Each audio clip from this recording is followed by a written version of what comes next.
South ఇండియాలోనే అతి తక్కువ ధరలకి రత్నాలనందించే ఏకైక సంస్థ 6JVR.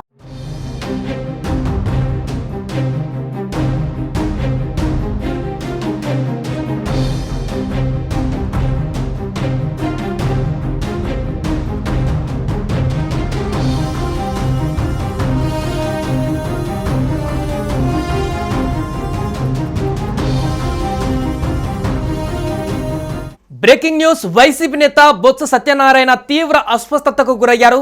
చీపురుపల్లిలో వైసీపీ నిర్వహించిన వెన్నుపోటు ఆందోళనలో పాల్గొన్న బొత్స వేదికపైనే మాట్లాడుతూ ఒక్కసారిగా కుప్పకూలిపోయారు. కార్యకర్తలు వెంటనే ఆయన్ని గరివిడి ఆసుపత్రికి తరలించారు. కాగా ప్రస్తుతం బొత్స ఆరోగ్యం నిలకడగా ఉందని, వడదెబ్బ తగలడం వల్ల ఇలా జరిగిందని వైద్యులు తెలిపారు. ఈ రోజుతో కూటమి ప్రభుత్వం అధికారంలోకి వచ్చి ఏడాది గడుస్తుండటంతో దీనిని వెన్నుపోటు రోజుగా పోలుస్తూ వైసీపీ నేతలు రాష్ట్ర వ్యాప్తంగా నిరసనలు చేస్తున్నారు. ఇందులో భాగంగా విజయనగరం జిల్లా చీపురుపల్లిలో వైసీపీ నేతలతో కలిసి ఎమ్మెల్సీ బొత్స సత్యనారాయణ నిరసన కార్యక్రమంలో పాల్గొన్నారు. అయితే అధిక ఉష్ణోగ్రతలు ఉండడంతో అస్వస్థతకు గురైన ఎమ్మెల్సీ మాట్లాడుతుండగానే కుప్పకూలిపోయారు. దీనికి సంబంధించిన వీడియోలు ప్రస్తుతం సోషల్ మీడియాలో వైరల్గా మారాయి.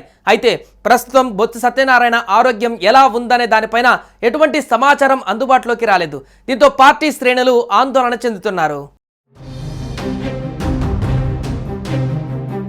సుమన్ టీవీలో మీ పర్సనల్ అండ్ బిజినెస్ ప్రమోషన్స్ కోసం కింది నెంబర్కి కాంటాక్ట్ చేయండి.